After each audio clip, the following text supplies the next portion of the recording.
Subscribe the channel SP Education and click the bell icon.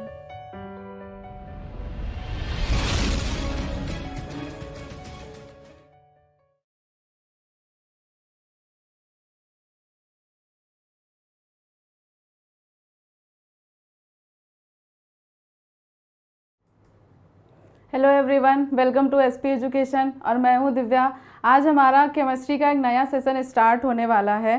जैसे जो one day exams होते हैं उनमें क्या होता है कि केमिस्ट्री से काफ़ी सारे क्वेश्चंस पूछ लिए जाते हैं। तो आज से हमारी एक नई जर्नी स्टार्ट हो रही है, उस जर्नी का नाम है केमिस्ट्री। तो चलिए शुरुआत करते हैं केमिस्ट्री की। उसको शुरुआत करने से पहले बात कर लेते हैं थोड़ा सा, ये हमारे सोशल मीडिया लिंक्स हैं, इनको थोड़ा सा लाइक शेयर और सब्सक्राइब कर दीजिएगा, जिससे कोई भी नया वीडियो आए तो उसका नोटिफिकेशन आप सबको मिल जाए। तो चलिए शुरुआत करते हैं केमिस्ट्री की। केमिस्ट्री जो वर्ड होता है, केमिस्ट्री को हिंदी में बोलते हैं रसायन विज्ञान। क्या बोलते हैं? रसायन विज्ञान।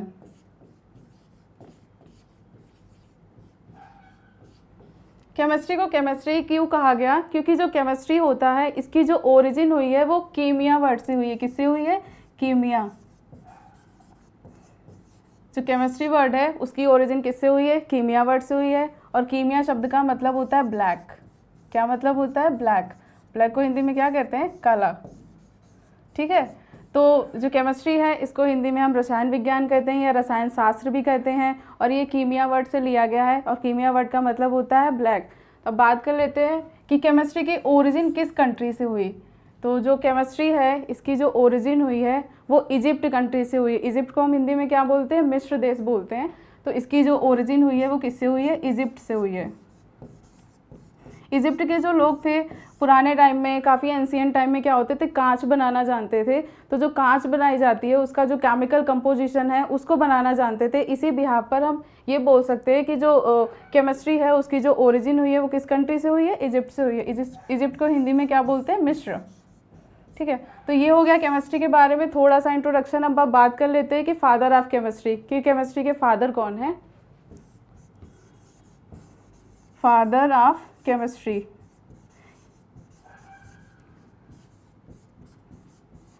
तो एक साइंटिस्ट थे, उनका नाम था लेवोसियर। जो लेवोसियर साइंटिस्ट थे इन्होंने क्या किया था? केमिस्ट्री की ओरिजिन की थी। इन्होंने केमिस्ट्री को वर्ल्ड में इंट्रोड्यूस किया था, इस वजह से इनको क्या कहा जाता है? Father of chemistry. तो क्या नाम था उनका? लेवोसियर। ठीक है, तो ये साइंटिस्ट थे लेवोसियर, इन्हें क्या कहा जाता है? Father of chemistry.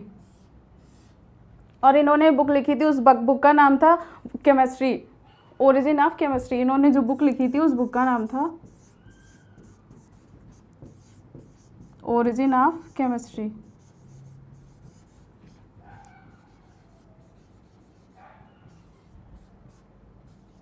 ठीक है, तो ये हो गया केमिस्ट्री के बारे में थोड़ा सा इंट्रोडक्शन। देख लेते हैं कि केमिस्ट्री क्या है। केमिस्ट्री को हम रसायन विज्ञान भी कहते हैं। ये कीमिया वर्ड से लिया गया है। इसकी जो ओरिजिन कंट्री है क्या है? इजिप्ट है। फादर ऑफ केमिस्ट्री को लेवोसियर कहते हैं और इसने जो बुक लिखी थी उस बुक का नाम था ओरिजिन ऑफ केमिस्ट्री। ठीक है, तो अब हम बात कर लेते हैं केमिस्ट्री, ये हो गया थोड़ा सा इंट्रोडक्शन। अब हम बात कर लेते हैं एग्जाम के सिलेबस के बारे में कि एग्जाम्स में कौन कौन से टॉपिक्स को हमें कवर करना है और कौन कौन से टॉपिक्स को स्किप करना है। ठीक है, तो चलिए बात करते हैं सिलेबस कि केमिस्ट्री में कौन कौन से जो चैप्टर्स हैं उनको हमें बहुत अच्छे से पढ़ना है, कौन कौन से चैप्टर्स हैं जिनको हमें स्किप करना है। तो जो सबसे पहला चैप्टर है वो है मैटर एंड इट्स प्रॉपर्टी। ठीक है, पहला चैप्टर है उसका नाम क्या है? Matter and its property. Matter को हिंदी में हम क्या बोलते हैं? द्रव्य। द्रव्य और द्रव्य में काफ़ी फर्क होता है। जो द्रव्य होता है, द्रव्य का मतलब होता है मैटर। मैटर का मतलब हमारे सराउंडिंग्स जितने भी पर्टिकुलर जितनी भी वस्तुएं, जैसे मैंने रिमोट पकड़ रखा है, ये क्या है? मैटर है। ये मैंने मार्कर पकड़ रखा है, ये क्या है? मैटर है। जितने भी हमारे सराउंडिंग्स वस्तुएं होती हैं वो क्या होती हैं? मैटर होती हैं, द्रव्य होती हैं। जैसे हमारे सराउंडिंग में एयर है, एयर क्या है? एक मैटर है। ठीक है, तो ये हो गया द्रव्य और उसके गुण।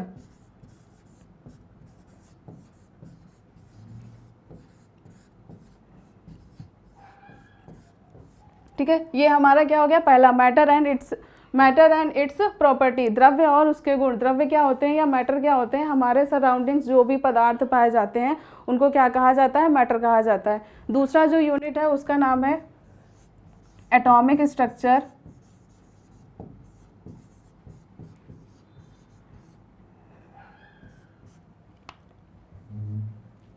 Atomic structure and chemical bonding.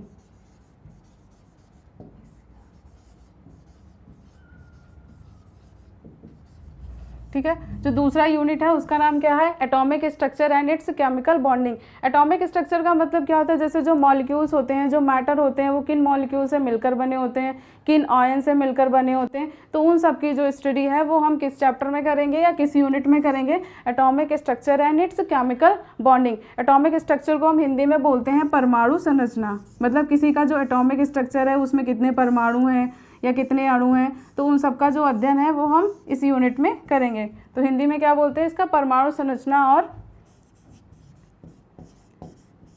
रासायनिक बंध।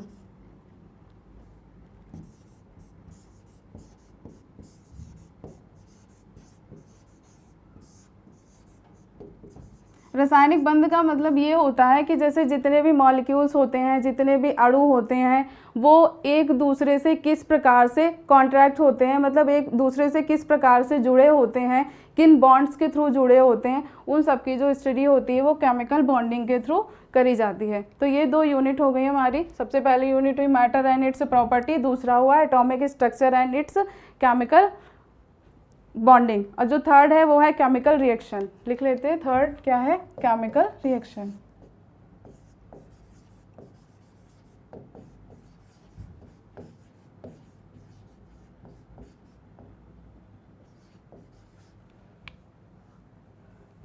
थर्ड क्या है? Chemical reaction.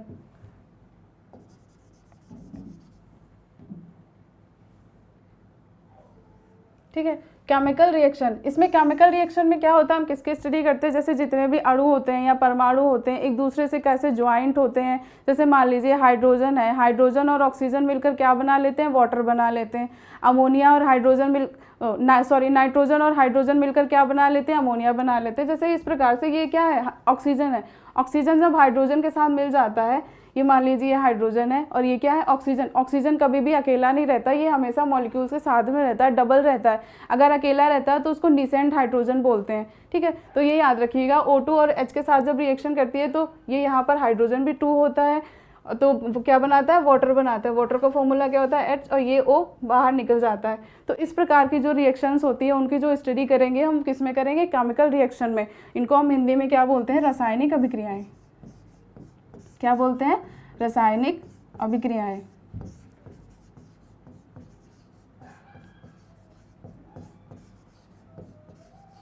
ठीक है, तो ये हमारी थर्ड यूनिट हो गई क्या? Chemical reaction. इसमें क्या करते हैं हम? केमिकल्स जो एक दूसरे से बाइंड अप होते हैं और नए कंपाउंड्स को बनाते हैं, उनकी जो स्टडी करेंगे किसमें करेंगे? रासायनिक अभिक्रियाओं में करेंगे। ठीक है, इसके बाद में जो 4 है हमारा वो क्या है? Classification of elements. क्या है? Classification of elements.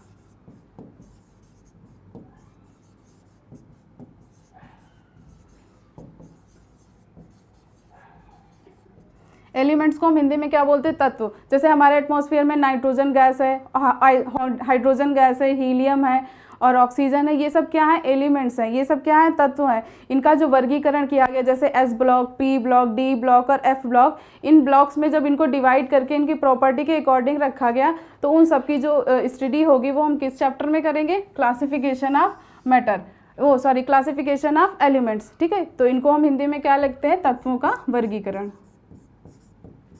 एलिमेंट्स को हम हिंदी में तत्व कहते हैं। ठीक है, ये क्या हो गया? क्लासिफिकेशन ऑफ एलिमेंट्स, मतलब तत्वों का वर्गीकरण।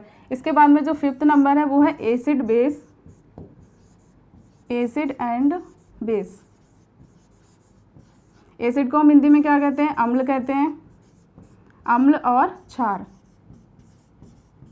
अम्ल जो होते हैं वो टेस्ट में कैसे होते हैं? खट्टे होते हैं, और जो क्षार होते हैं वो कैसे होते हैं? कसैले होते हैं। ठीक है, तो एसिड और बेस की जो स्टडी करेंगे हम किस में करेंगे? इस वाले यूनिट में करेंगे, अम्ल और क्षार में करेंगे। ठीक है, इसके बाद में जो नेक्स्ट चैप्टर है वो है मेटल एंड एलॉय। कौन सा है? Metal and alloy. मेटल का मतलब होता है धातुएं, जितनी भी पृथ्वी पर धातुएं होंगी, जैसे सोना हो गया, चांदी हो गई, एल्यूमिनियम हो गया, लोहा हो गया, तांबा हो गया, ये सब क्या है, धातुएं। और एलॉय का मतलब होता है उनके अयस्क, जैसे मिट्टी में खोदा जाता है तो क्या निकलते हैं, डायरेक्टली धातुएं थोड़ी ना निकलती हैं, उनके एलॉय निकलते हैं और फिर उनके एलॉय को प्यूरिफाई किया जाता है और प्यूरिफाई करने के बाद में जो मेटल्स होती हैं वो प्राप्त होती हैं। ठीक है, तो ये क्या हो गई, मेटल एवं एलॉय। तो धातुएं एवं, इसको हिंदी में क्या बोलते हैं, धातुएं और अयस्क। ठीक है, ये हमारा कौन सा हो गया, 6 यूनिट हो गया, क्या हो गया, मेटल और एलॉय। इसके बाद में some important elements of and compound, इसके बाद में जो कुछ कंपाउंड्स ऐसे होते हैं जिनकी स्टडी होती है, तो some important elements and its compound. इसमें हम जो इनऑर्गेनिक केमिस्ट्री होती है उसका अध्ययन करेंगे। ठीक है, इसमें जो इनऑर्गेनिक केमिस्ट्री होती है, इनऑर्गेनिक केमिस्ट्री जो होती है 3 प्रकार की होती है, organic chemistry, inorganic chemistry and physical chemistry. Organic chemistry में ऐसे एलिमेंट्स आते हैं जिनमें कार्बन नहीं पाया जाता है। ठीक है, तो जिनमें कार्बन नहीं होता है उनको इनऑर्गेनिक केमिस्ट्री में रखा गया है, जिनमें कार्बन पाया जाता है उन्हें ऑर्गेनिक केमिस्ट्री में रखा गया है। और फिजिकल केमिस्ट्री में जो फिजिकल, केमिकल और फिजिकल प्रोसेसेस होती हैं, जैसे थर्मोडायनामिक्स हो गई, तो इस प्रकार की जो प्रोसेस होती हैं उनको फिजिकल केमिस्ट्री में रखा गया है। तो ये याद रखिएगा, केमिस्ट्री की 3 ब्रांचेज हैं, organic, inorganic and physical chemistry. ठीक है, तो इसमें किसमें इनऑर्गेनिक का जो अध्ययन होता है वो किसमें किया जाता है, इसमें किया जाता है some important elements and its compound, यौगिक एवं तत्व। उसके बाद में जो लास्ट यूनिट है हमारी वो है कार्बन एंड इट्स कंपाउंड। क्या है लास्ट यूनिट हमारी, carbon and its compound. Hindi में क्या लिखेंगे इसको, कार्बन और उसके यौगिक। क्या लिखेंगे, कार्बन और उसके यौगिक। सबसे जो मोस्ट इम्पॉर्टेंट यूनिट है वो यही है। इससे एग्जाम्स में पूछ लिए जाते हैं कि हाइड्रोकार्बन्स क्या होते हैं या कार्बन के यौगिक क्या होते हैं। ठीक है, तो और पेट्रोलियम क्या होता है। तो ये सारी, इन सारी चीज़ों का जो अध्ययन होगा वो हम किस यूनिट में करेंगे, कार्बन एंड इट्स कंपाउंड। ठीक है, तो ये हो गए। तो एक बार इनको हम देख लेते हैं क्या क्या अभी हमने देखा सिलेबस में। सिलेबस में सबसे पहले हम क्या पढ़ेंगे, मैटर एंड इट्स कंपाउंड, इन्हें क्या कहते हैं, द्रव्य और उनके गुण। दूसरा क्या पढ़ेंगे हम, atomic structure and chemical bonding. उसके बाद में केमिकल रिएक्शंस, फिर उसके बाद क्लासिफिकेशन ऑफ एलिमेंट्स। उसके बाद में किसकी स्टडी करेंगे, एसिड एंड बेस, जो अम्ल और क्षार होते हैं उनकी स्टडी करेंगे। उसके बाद आता है धातुएं और अयस्क, metal and it's alloy. Alloy का मतलब ये भी होता है कि जैसे बहुत सारी मेटल्स होती हैं उनको मिक्स करके एक नई मेटल का निर्माण कर दिया जाता है, जैसे ब्रॉस को पीतल कहते हैं। ठीक है, तो इस प्रकार के जो एलॉयज होते हैं, मिश्र धातुएं होती हैं, उनका भी अध्ययन करते हैं। लिख लेते हैं हम यहाँ पर मिश्र धातुएं। ठीक है, तो ये याद रखिएगा, एलॉय को क्या कहते हैं, मिश्र धातु। जो जब बहुत सारी जैसे 2 धातुओं को आपस में मिलाकर एक नई धातु बना दी गई, जैसे सोने की जो ज्वेलरी होती है, गोल्ड की ज्वेलरी होती है, उसमें प्योर गोल्ड का यूज़ नहीं किया जाता, उसमें थोड़ा बहुत कॉपर भी मिलाया जाता है। कॉपर को हिंदी में तांबा बोलते हैं। तांबा इसलिए मिलाया जाता है कि जो गोल्ड होता है बहुत ही सॉफ्ट होता है और तांबा मिलाने से क्या होता है, वो हार्ड हो जाता है। तो वो भी क्या है, एक तरीके का एलॉय ही है, मतलब क्या है, मिश्र धातु है। ठीक है, और उसके बाद जो नेक्स्ट यूनिट है हमारी, उसमें क्या है, some important elements and its compound. जैसे इसमें अल्कोहल हो गया, एथिल अल्कोहल हो गया, मैथिल अल्कोहल हो गया, इस प्रकार के जो कंपाउंड्स हैं उनकी जो स्टडी होगी वो हम किस में करेंगे, some important elements and its compound. और जो लास्ट है वो क्या है, carbon and its compound, carbon और उसके यौगिक। ठीक है, तो चलिए अब हम अपनी सबसे पहले यूनिट स्टार्ट करते हैं जिसका नाम क्या है, मैटर एंड इट्स प्रॉपर्टी। ठीक है, तो सबसे पहले क्या स्टार्ट करते हैं, मैटर एंड इट्स प्रॉपर्टी। ठीक है, तो इसको हिंदी में लिख लेते हैं, मैटर एंड इट्स प्रॉपर्टी को, द्रव्य और उसके गुण। अब बात कर लेते हैं द्रव्य। द्रव्य और द्रव में डिफरेंट होता है। द्रव्य क्या होते हैं, जो सराउंडिंग्स होते हैं, चारों तरफ होते हैं, ठोस भी होते हैं, लिक्विड भी होते हैं, गैस भी होते हैं। लेकिन जो द्रव होता है, द्रव को क्या बोलते हैं, लिक्विड बोला जाता है। तो ये याद रखिएगा, द्रव्य और द्रव्य में बहुत ज़्यादा डिफरेंट होता है। तो द्रव्य ऐसे पदार्थ होते हैं जो स्पेस ऑक्युपाई करते हैं और जिनमें मास होता है। तो देख लेते हैं कि matter are which substance which occupy space and having mass are called matter. ठीक है, तो चलिए शुरू करते हैं मैटर को।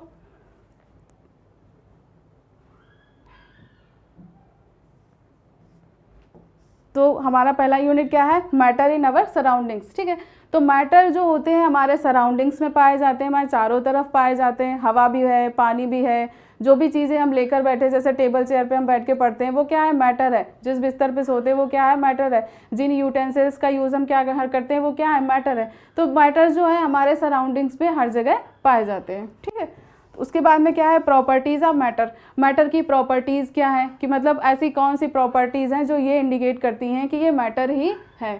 ठीक है, तो सबसे पहली तो डेफिनेशन है मैटर की, वो ऑलरेडी डिस्कस कर चुके हैं कि मैटर जो होते हैं वो ऐसे सब्सटेंसेस होते हैं जो मास ऑक्युपाई करते हैं और जिनमें स्पेस होता है। ठीक है, एक एग्जांपल देख लीजिए, जैसे मान लीजिए ये एक मैटर है। ठीक है, और ये क्या है, ये जितने स्पेस में रखा हुआ है, मान लीजिए इतने स्पेस में रखा है, तो क्या है, इसने स्पेस को मतलब ले रखा है, ऑक्युपाई कर रखा है, इस वजह से क्या है, ये मैटर है। जैसे ये मार्कर है, मैं टेबल पे रख दूं या कहीं भी रख दूं कि क्या होगा, ये स्पेस को ऑक्युपाई करेगा, जगह को घेरेगा। मतलब ऐसे पदार्थ जो जगह को घेरते हैं उनको क्या कहा जाता है, मैटर कहा जाता है। और इनके अंदर कुछ चीज़ें भरी हुई होती हैं। तो ये क्या हो गया, ये क्या इंडिकेट करता है, इसका मास। क्या इंडिकेट करता है, मास। मास को हिंदी में क्या बोलते हैं, द्रव्यमान। याद रखिएगा, मास को हिंदी में क्या बोलते हैं, द्रव्यमान। तो द्रव्यमान होता है किसी भी पदार्थ के अंदर जितने मॉलिक्यूल्स होते हैं उसको क्या कहते हैं, उसका द्रव्यमान। और जो वॉल्यूम होता है, वॉल्यूम का मतलब होता है आयतन। तो यहाँ पर डिफाइन कर लेते हैं द्रव्यमान और आयतन को। कभी कभी एग्जाम में पूछ दिया जाता है कि द्रव्यमान क्या है और आयतन दोनों में डिफरेंट क्या होता है। ठीक है, तो ये एग्जाम्पल देख लीजिए, जैसे ये है, ये एक बॉक्स बना रखा है, ये मान लीजिए कोई पदार्थ है, कोई वस्तु है, इसके अंदर जितने भी मॉलिक्यूल्स ये पाए जा रहे हैं, ये क्या है, मतलब इसके अंदर जितने भी मॉलिक्यूल स्पेस ऑक्युपाई कर रहे हैं उसको क्या कहा जाएगा, इसका द्रव्यमान कहा जाएगा। क्या कहा जाएगा, द्रव्यमान। द्रव्यमान को क्या बोलते हैं, मास बोलते हैं। उसके बाद में ये जितना स्पेस ऑक्युपाई कर रहा है, मतलब जितनी जगह में ये अपनी जगह कवर कर रहा है, उस जगह को क्या कहा जाता है, इसका आयतन कहा जाता है। ठीक है, जैसे मान लीजिए कोई लिक्विड हो गया, पानी हो गया या मिल्क हो गया, हम उसको ग्लास में डालते हैं तो ग्लास का जो आकार होता है उसको ग्रहण कर लेता है, तो ये क्या हो गया, उसको वॉल्यूम हो गया। और द्रव्यमान का मतलब क्या होता है, उसके अंदर जितने मॉलिक्यूल्स भरे हुए हैं या जितने मॉलिक्यूल्स हैं उसको क्या कहा जाता है, उसका द्रव्यमान कहा जाता है। इतना समझ में आ गया।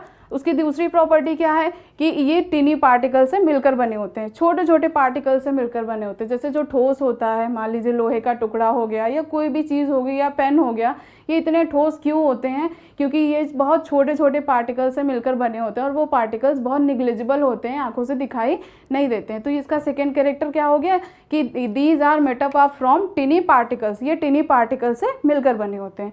ठीक है, तो ये हो गए इसके दो कैरेक्टर। और थर्ड कैरेक्टर क्या है, particles of matter are continuously moving. इनके जो पार्टिकल्स ऑफ मैटर होते हैं कंटिन्यू मूव करते रहते हैं, मतलब घूमते ही रहते हैं। इसका एग्जांपल बताती हूँ। जैसे पानी, एक गिलास पानी ले लेते हैं, उसमें हम चीनी को घोलते हैं, एक चम्मच चीनी को घोलते हैं, तो क्या होता है, जैसे मान लीजिए ये एक गिलास है, इसके अंदर हमने इतना पानी भर रखा है और इसमें हम अगर एक चम्मच चीनी को घोलेंगे तो क्या होगा कि इसका वॉल्यूम बढ़कर ऊपर तक चला जाएगा, नहीं चला जाएगा। तो क्या होता है कि इसके जो मॉलिक्यूल्स होते हैं वो मूव करते रहते हैं और जैसे चीनी होती है, चीनी के जो मॉलिक्यूल्स होते हैं उन्हीं मॉलिक्यूल के साथ में मिक्स हो जाते हैं और वहीं पर अपना स्पेस ले लेते हैं। इसकी वजह से क्या होता है, इसका वॉल्यूम इंक्रीज नहीं होता है, ये उतने ही लेवल पर रहते हैं जितने लेवल पर हमने पानी ले रखा था। तो ये इंडिकेट करता है कि जो इनके मैटर होते हैं वो कंटिन्यूसली मूव करते रहते हैं, चाहे वो सॉलिड हो, लिक्विड हो या गैस हो। लेकिन हाँ ये है कि सॉलिड में बहुत कम करते हैं मूव, लिक्विड में थोड़े ज़्यादा करते हैं, और जो गैसियस होती है उसमें सबसे ज़्यादा एक्सट्रीम लेवल पर जो इनके मॉलिक्यूल्स होते हैं वो मूव करते रहते हैं। इसी वजह से उनका जो आयतन होता है, उनका जो वॉल्यूम होता है वो डेफिनेट नहीं होता है। तो ठीक है, चलो इसको एक बार फिर से देख लेते हैं कि matter is any things which occupy mass and space. Matter ऐसी वस्तुएं होती हैं जो मास का मतलब क्या होता है, द्रव्यमान। ठीक है, जिनमें द्रव्यमान होता है, और जो स्पेस का मतलब वॉल्यूम, मतलब जो क्या करती हैं, स्पेस का मतलब जगह घेरती हैं। ठीक है, क्या करती हैं, जगह घेरती हैं। ऐसी वस्तु को क्या कहा जाता है, मैटर कहा जाता है। और जो मैटर होते हैं छोटे छोटे टीनी पार्टिकल से मिलकर बने होते हैं और क्या करते हैं, लगातार मूव करते रहते हैं। इनके जो पार्टिकल्स होते हैं वो लगातार क्या करते रहते हैं, घूमते रहते हैं या मूव करते रहते हैं। ठीक है, तो ये क्या हो गई मैटर की प्रॉपर्टी, 3 प्रॉपर्टी, स्पेस होता है, मास होता है, कंटिन्यू मूव करते हैं और टीनी पार्टिकल से मिलकर बने होते हैं। ठीक है, तो चलिए आगे बढ़ते हैं। इस फिजिकल नेचर ऑफ मैटर, तो अब इसका जो फिजिकल नेचर है, ऐसे कौन से नेचर है जो ये इंडिकेट करते हैं कि ये मैटर ही है। तो सबसे पहला क्या है कि इनके जो पार्टिकल्स होते हैं बहुत टिनी होते हैं, बहुत छोटे छोटे होते हैं। ठीक है, तो इनके जो पार्टिकल्स होते हैं कैसे होते हैं, बहुत छोटे छोटे होते हैं।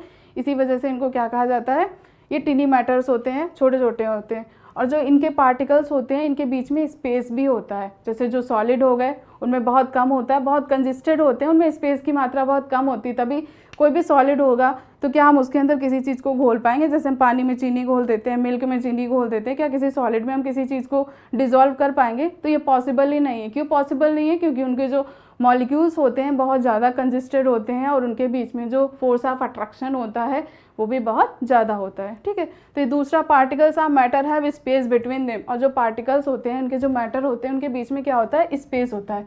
सबसे पहले तो क्या होता है, वेरी टीनी, बहुत छोटे पार्टिकल्स होते हैं, लिख लेते हैं। इनका जो साइज़ होता है काफ़ी छोटा होता है। ठीक है, कैसा होते हैं, काफ़ी छोटे होते हैं।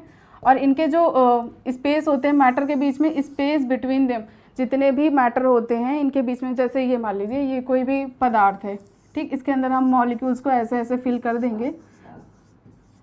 ठीक है, तो ये अगर इनके बीच में अगर कोई भी पदार्थ है, इसके बीच में अगर हम जैसे ये भर देते हैं तो इससे क्या होगा कि जैसे ये स्पेस खाली है, ये स्पेस खाली है, ये स्पेस खाली है, तो क्या होता है कि इनके बीच में जो स्पेस होता है वो खाली रहता है कहीं कहीं पर। तो यही इंडिकेट कर रहा है कि यहाँ पर जो स्पेस होता है मैटर के बीच में वो क्या होता है, कहीं कहीं पर खाली होता है। थर्ड कैरेक्टर क्या है, जो पार्टिकल्स होते हैं वो कंटिन्यू मूव करते रहते हैं। अभी थोड़ी देर पहले एग्जांपल बताया था कि जब चीनी में पानी घोलते हैं तो उसका एग्जांपल क्या था कि जो पार्टिकल्स होते हैं मैटर के वो क्या करते हैं, कंटिन्यू मूव करते रहते हैं। ठीक है, और जो लास्ट है क्या है, particles of matter attract each other, force of attraction, इसको क्या बोला जाता है, फोर्स ऑफ अट्रैक्शन, मतलब आकर्षण की शक्ति।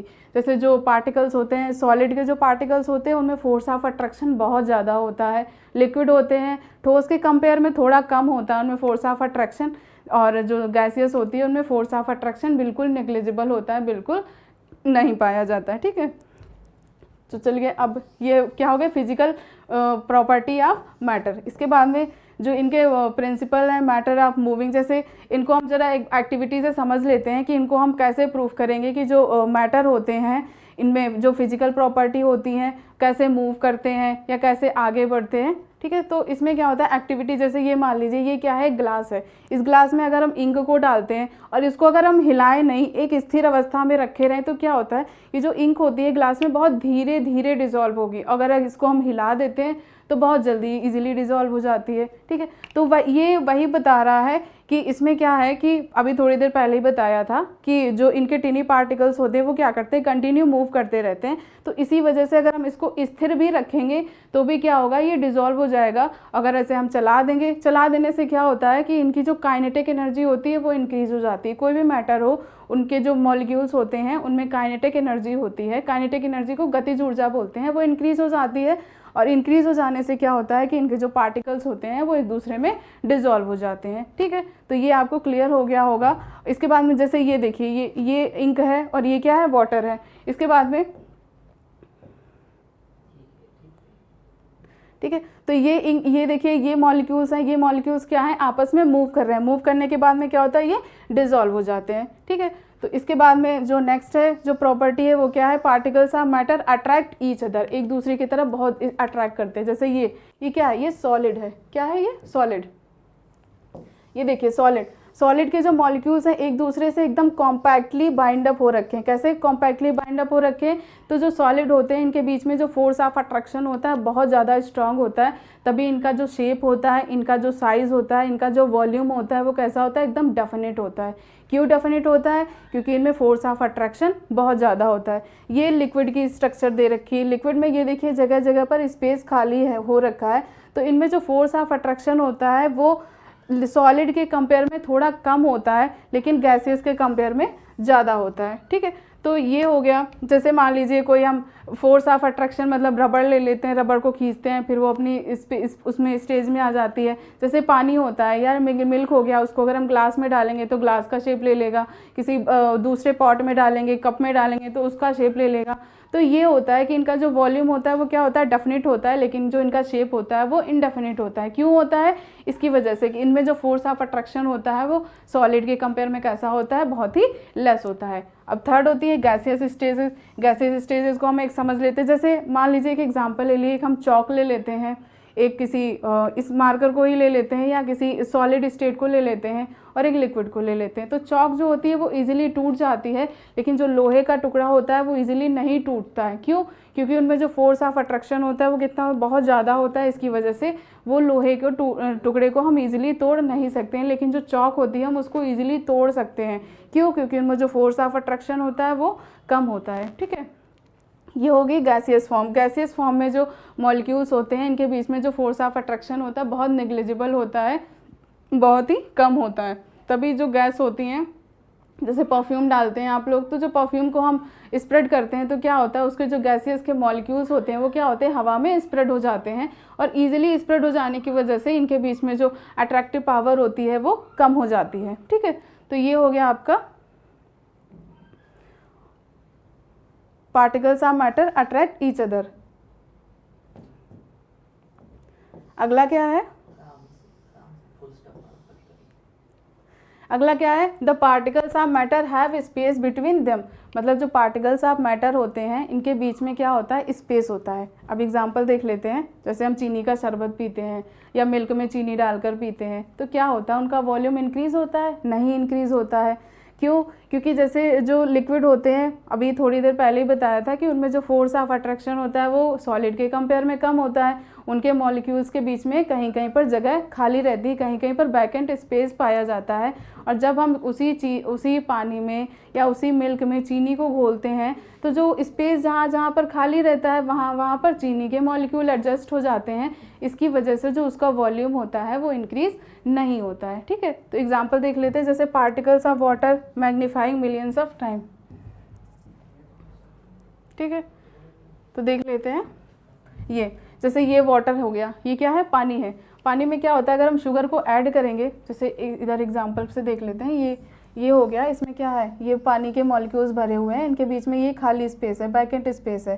और जब हम इसमें क्या करते हैं? चीनी को घोलते हैं, चीनी को डालते हैं, तो जो चीनी के मॉलिक्यूल्स होते हैं वो यहाँ पर क्या हो जाते हैं? एडजस्ट हो जाएंगे। तो इसका जो वॉल्यूम होता है वो इंक्रीज़ नहीं होता है, ये याद रखिएगा। तो क्या होता है कि इनमें जो फोर्स ऑफ अट्रैक्शन होता है वो कम होता है। कम होने की वजह से इनके जो मॉलिक्यूल्स होते हैं, सॉलिड के मॉलिक्यूल्स लिक्विड के मॉलिक्यूल्स के साथ एडजस्ट हो जाते हैं, तो उनका जो वॉल्यूम होता है वो इंक्रीज़ नहीं होता है। तो ये हो गई second property, the particles of matter having space between them. तो ये याद रखिएगा कि मतलब जो पार्टिकल के स्पेस होते हैं, पार्टिकल्स होते हैं मैटर के, उनके बीच में क्या होता है? खाली स्थान पाया जाता है। लिख लेते हैं, तो particles of matter having space between them. तो क्या होता है? इनमें खाली जगह पाई जाती है।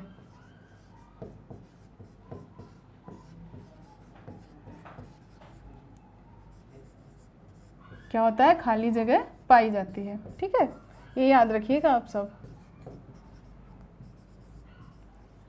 मतलब जो भी लिक्विड के पार्टिकल्स होते हैं, गैसेस के पार्टिकल्स होते हैं, इनके बीच में खाली जगह पाई जाती है। और उस खाली जगह में क्या होता है? जब हम किसी सॉलिड को डिसॉल्व करते हैं तो उस खाली जगह में जाकर उस सॉलिड के पार्टिकल्स क्या होते हैं? एडजस्ट हो जाते हैं, और एडजस्ट हो जाने से क्या होता है? उसका वॉल्यूम इंक्रीज़ नहीं होता है। ठीक है, तो चलिए अब नेक्स्ट चलते हैं अपना। नेक्स्ट क्या है? Matter surround is exist in 3 state. हाँ, जो मैटर होते हैं वो 3 स्टेज में एग्जिस्ट करते हैं, मतलब 3 अवस्थाओं में पाए जाते हैं। जो मैटर होती है उनकी कितनी अवस्थाएं होती हैं? 3 अवस्थाएं होती हैं। सबसे पहली जो अवस्था होती है उसको क्या कहते हैं? सॉलिड, सबसे पहली अवस्था को क्या कहा जाता है? सॉलिड। सॉलिड को क्या कहा जाता है? ठोस। दूसरी अवस्था है लिक्विड। लिक्विड को क्या कहा जाता है? द्रव। और जो थर्ड अवस्था है उसका क्या? गैस। इसको हम हिंदी में क्या कहते हैं? गैस कहते हैं। ठीक है, तो जो मैटर होता है इसकी कितनी अवस्थाएं होती हैं? 3 अवस्थाएं होती हैं। सबसे पहली अवस्था हो गई ठोस, दूसरी अवस्था हो गई द्रव और तीसरी अवस्था हो गई गैस। ठीक है, तो चलिए आगे बढ़ते हैं। तो सबसे पहले बात कर लेते हैं हम सॉलिड स्टेट की। ठीक है, तो जो सॉलिड स्टेट होते हैं, solid have definite shape and fixed volume. तो जो सॉलिड होते हैं इनका डेफिनेट मतलब इनका जो आयतन और आकार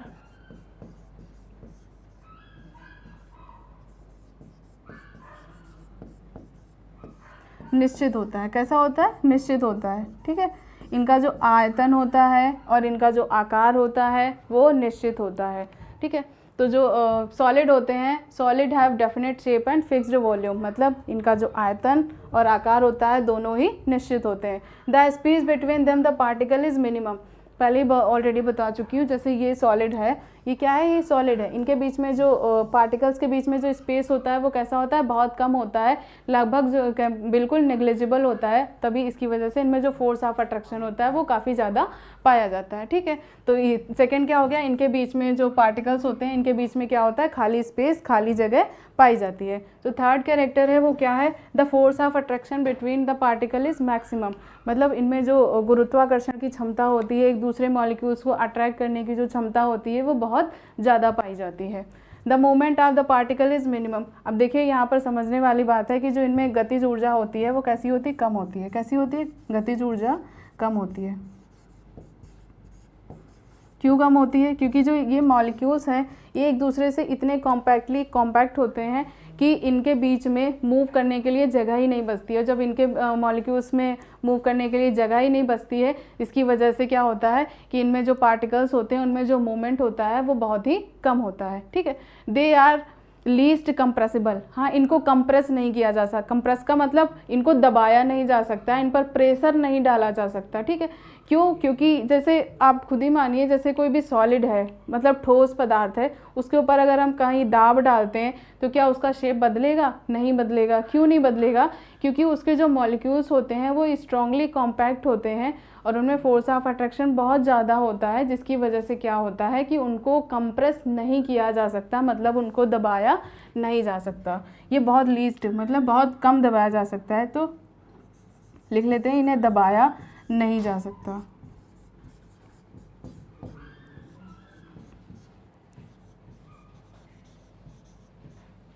ठीक है, इन्हें क्या होता है? इन्हें प्रेशर देके या इन्हें दाब के द्वारा दबाया नहीं जा सकता, मतलब इनके शेप को चेंज नहीं किया जा सकता है। और जो सबसे लास्ट कैरेक्टर है वो क्या है? There rate of diffusion is least. Least का मतलब कम। इनका जो रेट ऑफ डिफ्यूजन होता है वो बहुत ही कम होता है। जैसे 2 मेटल्स होती हैं, इनको गर्म किया गया, पिघलाया गया, उसके बाद में वो मिक्स होती हैं। लेकिन अगर हम किसी को भी सॉलिड स्टेट में अगर हम मिक्स करना चाहें, जैसे रेत और चीनी को अगर हम मिक्स कर दें, दोनों सॉलिड स्टेट में होती हैं, तो हम रेत को अलग देख सकते हैं, चीनी को भी अलग देख सकते हैं। रेत और चीनी आपस में मिक्स नहीं होंगी। जैसे चीनी और पानी मिक्स हो जाता है, क्या उस प्रकार से रेत और चीनी मिक्स होगी? तो नहीं होगी। क्यों? क्योंकि दोनों सॉलिड स्टेट में होते हैं और इनमें जो पावर होती है, जो फ्यूजन डिफ्यूजन की जो पावर होती है वो कैसी होती है? बहुत ही लीस्ट होती है, बहुत ही कम होती है, लगभग नेग्लिजिबल ही होती है। अगर 2 मेटल्स होते हैं, जैसे जो अभी बताया था ब्रॉस होता है, जो मिश्र धातुएं होती हैं जिन्हें एलॉय कहते हैं, वो कैसे बनती हैं? तो उनको पहले गर्म किया जाता है, गर्म करने पर वो लिक्विड स्टेट में आ जाती हैं, और जब लिक्विड स्टेट होता है तो उनके मॉलिक्यूल्स के बीच में स्पेस कम ज़्यादा हो जाता है सॉलिड के कंपेयर में। तो जब सॉलिड के कंपेयर में उनमें स्पेस ज़्यादा हो जाता है तो दोनों जो धातुएं होती हैं वो आपस में मिक्स हो जाती हैं, उनके जो मॉलिक्यूल्स होते हैं वो आपस में मिक्स हो जाते हैं। ठीक है, तो इस तरीके से मिश्र धातुओं का निर्माण किया जाता है। लेकिन जो सॉलिड होते हैं ये कैसे होते हैं? लीस्ट कंप्रेसिबल होते हैं, मतलब इनको दबाया नहीं जा सकता है। ठीक है, तो सॉलिड को एक बार और देख लेते हैं। ठोस अवस्था, इसको क्या कहते हैं? ठोस अवस्था।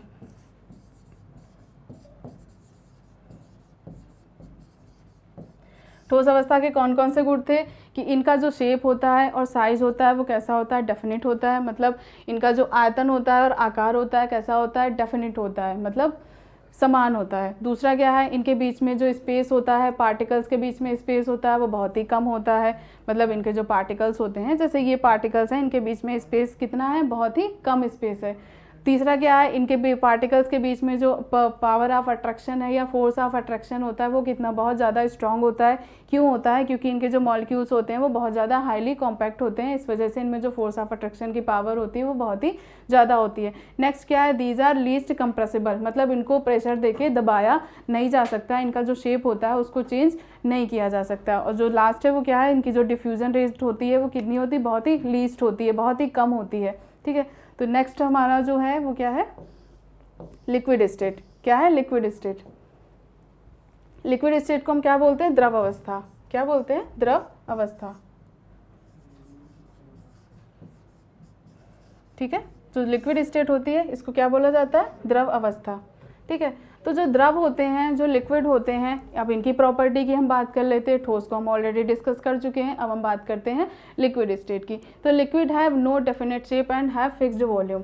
जो लिक्विड होते हैं इनका जो शेप होता है वो डेफिनेट नहीं होता है। तो लिख लेते हैं, इनका जो आकार होता है, आकार कैसा होता है इनका, अनिश्चित। कैसा होता है, अनिश्चित होता है। मतलब इनका जो आकार और साइज होता है वो कैसा होता है, इनका जो आकार होता है वो कैसा होता है, अनिश्चित होता है। और इनका जो साइज होता है वो, मतलब आकार इनका जो होता है वो अनिश्चित होता है, लेकिन इनका जो वॉल्यूम होता है, इनका जो आयतन होता है वो कैसा होता है, फिक्स्ड होता है। कैसा होता है, फिक्स्ड।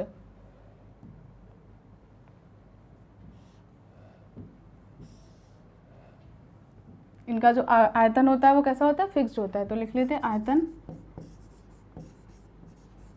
निश्चित होता है। कैसा होता है, इनका आयतन निश्चित होता है। ठीक है, तो सबसे पहला क्या है, liquid have no definite shape, मतलब जो लिक्विड होते हैं इनका जो शेप होता है वो डेफिनेट नहीं होता है, लेकिन जो इनका वॉल्यूम होता है, इनका जो आयतन होता है वो कैसा होता है, डेफिनेट होता है। सेकंड क्या है, इनके बीच में जो स्पेस होता है, पार्टिकल्स के बीच में जो स्पेस होता है वो सॉलिड के कंपेयर में थोड़ा ज़्यादा होता है। जैसे ये डायग्राम देखिए, उससे सॉलिड में कैसे थे, बहुत हाईली कंपैक्टेबल थे, बहुत ज़्यादा हाईली कॉम्पैक्ट थे, लेकिन इसमें ऐसा नहीं है। इनके जो पार्टिकल्स होते हैं इनके बीच में थोड़ा थोड़ा स्पेस पाया जाता है। तभी चीनी के साथ में अगर हम पानी में अगर हम चीनी को घोल देते हैं तो पानी के मॉलिक्यूल्स के साथ में जो चीनी के मॉलिक्यूल्स होते हैं वो एडजस्ट हो जाते हैं, जिसकी वजह से जो पानी होता है उसका जो वॉल्यूम होता है वो इंक्रीज़ नहीं होता है, वो उतने ही उसमें वॉल्यूम में रह जाता है। जो थर्ड है, the force of attraction between the particle is intermediate. Intermediate का मतलब होता है मध्यस्थ। क्या होता है, मध्यस्थ। मतलब सॉलिड के कंपेयर में कम होता है और गैसियस के कंपेयर में ज़्यादा होता है, तो इस वजह से इसको क्या कहा जाता है, मध्यस्थ, इंटरमीडिएट। ठीक है, अगला क्या है, the moment of particle is intermediate, और ये लेस कंप्रेसिबल होते हैं। जैसे वो लिक्विड होता है, लिक्विड को अगर हम, जैसे मान लीजिए पानी है, पानी को अगर हम फ्रीजर में रख देते हैं तो क्या होता है कि वो सॉलिड में कन्वर्ट हो जाता है। अगर हम किसी लिक्विड पे प्रेशर देते हैं तो क्या होता है, वो ठोस में कन्वर्ट हो जाता है। तो इस प्रोसेस को क्या कहा जाता है कि जो इनके मतलब मूवमेंट होते हैं, इनको क्या किया, ये लेस कंप्रेसिबल होते हैं। मतलब सॉलिड के कंपेयर में तो कंप्रेसिबल होते हैं, लेकिन गैसेस का कंपेयर में थोड़े कम कंप्रेसिबल होते हैं। गैसेस को ईजिली हम कंप्रेस कर सकते हैं। ठीक है, तो there rate of diffusion is more than solid. इनकी जो रेट ऑफ डिफ्यूजन होती है, मतलब घुलनशील क्षमता होती है, चीज़ों को घुलने की क्षमता होती है, वो सॉलिड के कंपेयर में इनमें ज़्यादा होती है। क्यों, क्योंकि जो सॉलिड होते हैं, पहले ही बताया कि इनके मॉलिक्यूल्स हाईली कंपैक्ट होते हैं, आपस में जुड़े हुए होते हैं, तो उनके बीच में इंटरमॉलिक्यूलर स्पेस ही नहीं होता है। और जब उनके बीच में इंटरमॉलिक्यूलर स्पेस नहीं होगा तो दूसरे जो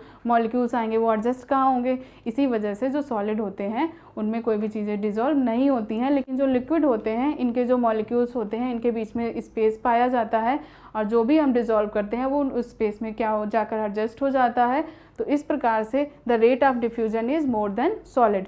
मतलब इनमें जो विसरण की क्षमता होती है, हिंदी में लिख लेते हैं विसरण की क्षमता। इनमें जो विसरण की क्षमता होती है वो सॉलिड के कंपेयर में ज़्यादा होती है, ये याद रखिएगा। ठीक है, और जो सॉलिड थे उसमें जो रेट ऑफ डिफ्यूजन था वो क्या, कम था। इनमें क्या है, सॉलिड के कंपेयर में इनमें जो रेट ऑफ डिफ्यूजन है वो ज़्यादा है। ठीक है, तो चलिए अब हम आगे बढ़ते हैं। अब गैसियस स्टेट में क्या है, गैसियस स्टेट। जो गैसियस स्टेट होती हैं इनका they have no definite shape, मतलब इनका कोई भी निश्चित आकार नहीं होता है, ठीक है। इनका जब निश्चित आकार नहीं होगा, इनका निश्चित वॉल्यूम नहीं होगा और फिक्स्ड वॉल्यूम, लिख लेते हैं कि इनका जो वॉल्यूम होता है, आयतन, इनका जो आयतन होता है, आयतन और आकार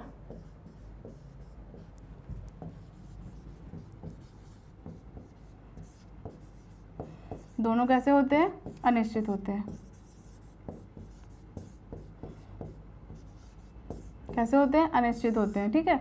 तो जो गैसेस होती हैं इनका जो आयतन होता है और इनका जो आकार होता है वो कैसा होता है, अनिश्चित होता है। दोनों को ही कोई भी निश्चित नहीं होते हैं, ठीक है। तो क्या हो गया, gases have no definite shape और fixed volume and gases occupy the whole space of the container. मतलब कोई भी गैस हो अगर हम किसी भी कंटेनर में डाल देते हैं तो पूरे कंटेनर में फैल जाती है। मान लीजिए ये एक कंटेनर है, ठीक है। इसमें अगर हम गैस, कोई भी गैस भरेंगे तो क्या होगा, कुछ यहाँ पार्टिकल्स हो गए, कुछ यहाँ हो गए, कुछ यहाँ हो गए। तो इस तरीके से क्या होता है कि पूरे कंटेनर में ही फैल जाती हैं। क्यों, क्योंकि इनमें जो फोर्स ऑफ अट्रैक्शन होता है वो क्या होता है, बहुत ही कम होता है, ठीक है। तो force of attraction between the particle is minimum. ये देखिए आ गया कि इनके बीच में ये जो पार्टिकल्स होते हैं इनके बीच में जो फोर्स ऑफ अट्रैक्शन होता है वो कैसा होता है, बहुत ही कम होता है, ठीक है। अगला क्या है, the moment of the particle is maximum. याद रखिएगा कि इनमें जो गतिज ऊर्जा होती है बहुत ज़्यादा होती है।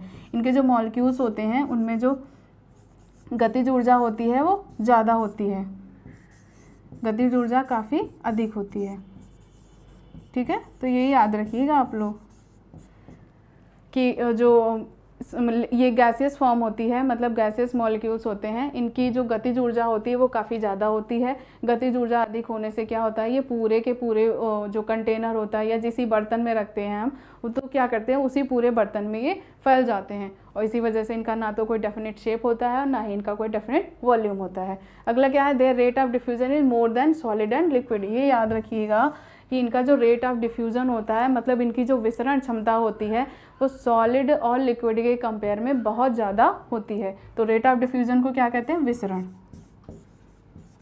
मतलब इनकी जो विसरण क्षमता होती है ठोस और द्रव के कंपेयर में, मतलब ठोस और द्रव से क्या होती है, ज़्यादा होती है, ये याद रखिएगा, ठीक है। तो इनका जो रेट ऑफ डिफ्यूज़न होता है, मतलब इनकी जो विसरण क्षमता होती है वो क्या होती है, काफ़ी ज़्यादा होती है। क्यों, क्योंकि जो इनके मॉलिक्यूल्स होते हैं उनमें जो पावर ऑफ अट्रैक्शन होता है, मतलब बहुत ज़्यादा दूर दूर हाईली कंप्रेसिबल होते हैं। इसकी वजह से क्या होता है कि इनमें जो विसरण की क्षमता होती है वो काफ़ी कम होती है, मतलब इनमें जो विसरण होते हैं ये काफ़ी ज़्यादा फैलते रहते हैं, ठीक है। तो ये हो गया आपका गैसियस फॉर्म। गैसियस फॉर्म के बाद में हम बात कर लेते हैं चेंजेस ऑफ स्टेट, मतलब हम इनकी स्टेट को कैसे चेंज करते हैं। मतलब जैसे लिक्विड हो गया, लिक्विड को सॉलिड में कैसे कन्वर्ट करना है, सॉलिड को लिक्विड में कैसे कन्वर्ट करना है, लिक्विड को गैस में कैसे कन्वर्ट करना है। तो इन सारी चीज़ों का जो स्टडी होगी वो हम इसमें कर लेंगे कि चेंजेस ऑफ स्टेट ऑफ कैसे। जैसे सॉलिड स्टेट होता है, सॉलिड स्टेट को अगर हम हीट करेंगे, अगर हम इसको गर्म करेंगे तो क्या होता है, अगर हम हीट करेंगे तो ये लिक्विड स्टेट में कन्वर्ट हो जाएगा, अगर हम इसको क्या करेंगे और हीट करेंगे तो ये गैसियस फॉर्म में कन्वर्ट हो जाएगा, ठीक है। तो ये हो गया आपका, ये जैसे सॉलिड स्टेट हुआ, इसको हीट किया। जैसे बर्फ़ हुआ, बर्फ़ क्या होता है, सॉलिड स्टेट में होता है। अब बर्फ़ को हमने गर्म किया तो क्या हुआ, लिक्विड में कन्वर्ट हो गया। लिक्विड को अगर हमने गर्म किया तो क्या हुआ, गैसियस फॉर्म में कन्वर्ट हो गया, मतलब वेपर में कन्वर्ट हो गया, ठीक है। तो अगर हम किसी भी सॉलिड को हीट करते हैं तो लिक्विड में कन्वर्ट होता है, लिक्विड को हीट करते हैं तो गैस में, और गैस जो होती है वो वेपर में कन्वर्ट होके गैसियस फॉर्म में कन्वर्ट हो जाती है, ठीक है। तो ये है आइस। आइस ये देखिए दिखा है, इस मेल्टिंग, इस आइस जो होती है इसको अगर हम मेल्ट करते हैं और पिघलाते हैं तो ये लिक्विड में, और लिक्विड से इसमें बॉइलिंग वाटर में, बॉइलिंग वाटर से क्या हुआ, ये स्टीम मतलब वेपर में कन्वर्ट हो गया, ठीक है। अगला क्या है, मेल्टिंग फ्यूज़न। मेल्टिंग का मतलब होता है कि जैसे कभी भी क्या होता है, जो ठोस अवस्था होती है, जैसे मान लीजिए बर्फ़ हो गया, इसको क्या होता है, जब स्मेल्टिंग होती है, इसकी जो मेल्टिंग होती है, when a solid is heated the particles begin to migrate. मतलब जब कोई भी सॉलिड होता है उसको अगर हीट किया जाता है, उसको अगर गर्म किया जाता है, क्या करा जाता है, अगर उसको गर्म किया जाता है, किसी भी सॉलिड को गर्म करने पर क्या होता है, गर्म करने पर उसके जो पार्टिकल्स की गतिज ऊर्जा होती है, काइनेटिक एनर्जी होती है, वो इंक्रीज हो जाती है। गर्म किया तो क्या हुआ, काइनेटिक एनर्जी क्या हुआ, गर्म करने पर उसकी जो काइनेटिक एनर्जी होती है वो क्या हो गई, इंक्रीज हो गई।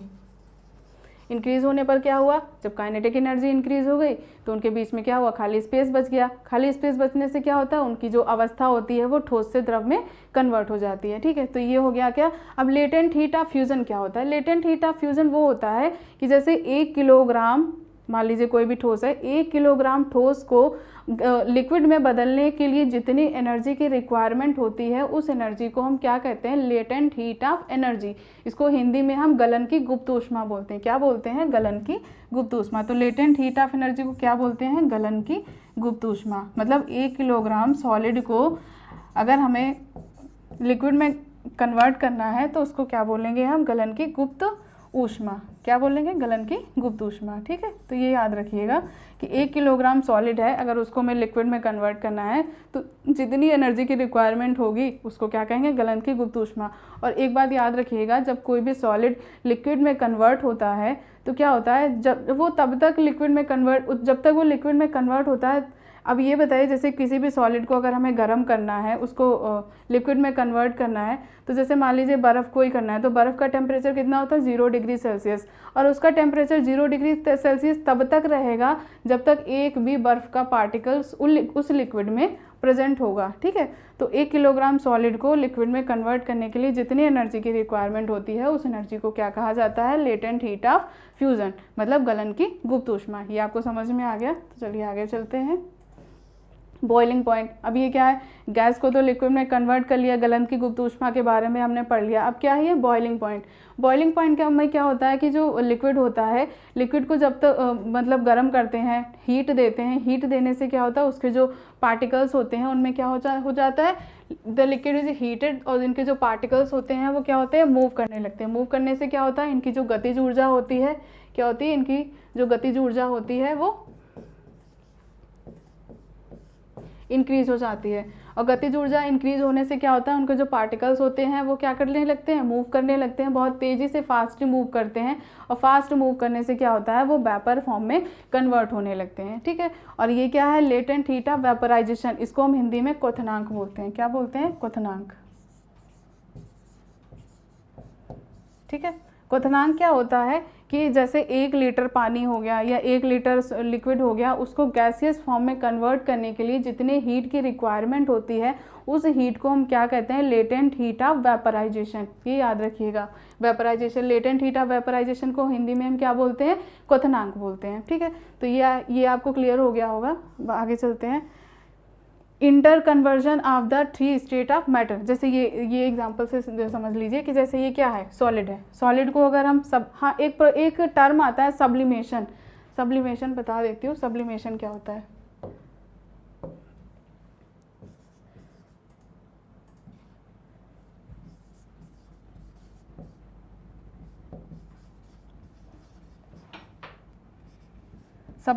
सब्लिमेशन को हिंदी में ऊर्ध्वपातन कहते हैं। क्या कहते हैं, ऊर्ध्वपातन। ऊर्ध्वपातन एक ऐसी प्रोसेस होती है जिसमें क्या होता है कि जो सॉलिड होता है वो लिक्विड में कन्वर्ट हुए बिना ही सीधा गैसियस फॉर्म में कन्वर्ट हो जाता है। इस प्रोसेस को क्या कहा जाता है, सब्लिमेशन या ऊर्ध्वपातन। एक बार फिर से सुन लीजिए कि कोई भी लिक्विड स्टेट, मतलब कोई भी सॉलिड स्टेट होती है, कोई भी ठोस अवस्था होती है, वो बिना किसी गैस में कन्वर्ट, बिना किसी लिक्विड स्टेट में कन्वर्ट हुए वो सीधा गैसियस फॉर्म में कन्वर्ट हो जाती है। उस अवस्था को सब्लिमेशन या ऊर्ध्वपातन कहते हैं। इसी का ठीक उल्टा भी है, जैसे कोई भी लिक्विड हो गया या कोई भी गैस हो गई, जैसे मान लीजिए कोई भी सॉलिड हुआ, सॉलिड से गैस में कन्वर्ट हुआ, और अगर उसी गैस को हम कूल करेंगे, ठंडा करेंगे, वो तो दोबारा वो ठोस में कन्वर्ट हो जाएगा, सॉलिड स्टेट में वो नहीं आएगा। तो इस प्रोसेस को क्या कहा जाता है, ऊर्ध्वपातन। इंग्लिश में क्या कहते हैं इसको, सब्लिमेशन। इसके एग्जाम्पल है कैम्फर। क्या एग्जाम्पल है, कैम्फर। कैम्फर को हिंदी में बोलते हैं कपूर। और दूसरा क्या है, अमोनियम क्लोराइड, जिसे हम क्या बोलते हैं, नौसादर। क्या है, अमोनियम क्लोराइड। अमोनियम क्लोराइड का फॉर्मूला होता है NH4Cl। ठीक है, और जो फिनॉल्फ्थलीन की टैबलेट्स होती हैं, जैसे जो कपड़ों को कीड़े से बचाने के लिए, जैसे नहीं सर्दी के जो कपड़े होते हैं उनमें कीड़े लग जाते हैं, उनको ख़राब कर देते हैं, तो उसके लिए जो फिनॉल्फ्थलीन की गोलियाँ आती हैं वो भी क्या है, एक तरीके का सब्लिमेशन मैटर ही होती हैं। उनको भी अगर हम गर्म करेंगे तो लिक्विड में कन्वर्ट हुए बिना सीधे गैसियस फॉर्म में कन्वर्ट हो जाती हैं। जैसे पूजा में आप कपूर जलाते हैं तो कपूर क्या होता है, लिक्विड में में नहीं कन्वर्ट होता, वो ठोस से सीधा गैसियस फॉर्म में कन्वर्ट हो जाता है। तो इस टर्म को क्या बोला जाता है, सब्लिमेशन, या हिंदी में इसे क्या कहते हैं, ऊर्ध्वपातन कहते हैं। तो अब बात कर लेते हैं हम इनकी स्टेट कैसे बदलते हैं। जैसे सॉलिड हो गया, सॉलिड को अगर हम क्या करेंगे, हीट करेंगे, ठीक है, तो फ्यूज़न होगा, तो फ्यूज़न अब हीट करेंगे तो फ्यूज़न होगा। फ्यूज़न का मतलब क्या होता है, उनकी काइनेटिक एनर्जी इंक्रीज होगी, तो क्या होगा, वो लिक्विड में कन्वर्ट हो जाएंगे। किस में कन्वर्ट हो जाएंगे, लिक्विड में, ठीक है। और जब इसी लिक्विड को क्या करेंगे, हम वेपराइजेशन करेंगे। इसी लिक्विड को अगर हम फिर से हीट दे देंगे तो हीट देने से क्या होगा, ये वेपर में मतलब गैस में कन्वर्ट हो जाएगा, ठीक है। और फिर इसी गैस का अगर सब्लिमेशन हुआ, ऊर्ध्वपातन प्रोसेस हुई, तो गैस से क्या हुआ, ये डायरेक्टली सॉलिड में कन्वर्ट हो जाते हैं, अभी बताया। और इसका जो सब्लिमेशन के बाद में फिर से सब्लिमेशन हुआ अगर सॉलिड से, तो ये क्या होगा, फिर ये गैस में कन्वर्ट हो जाएंगे।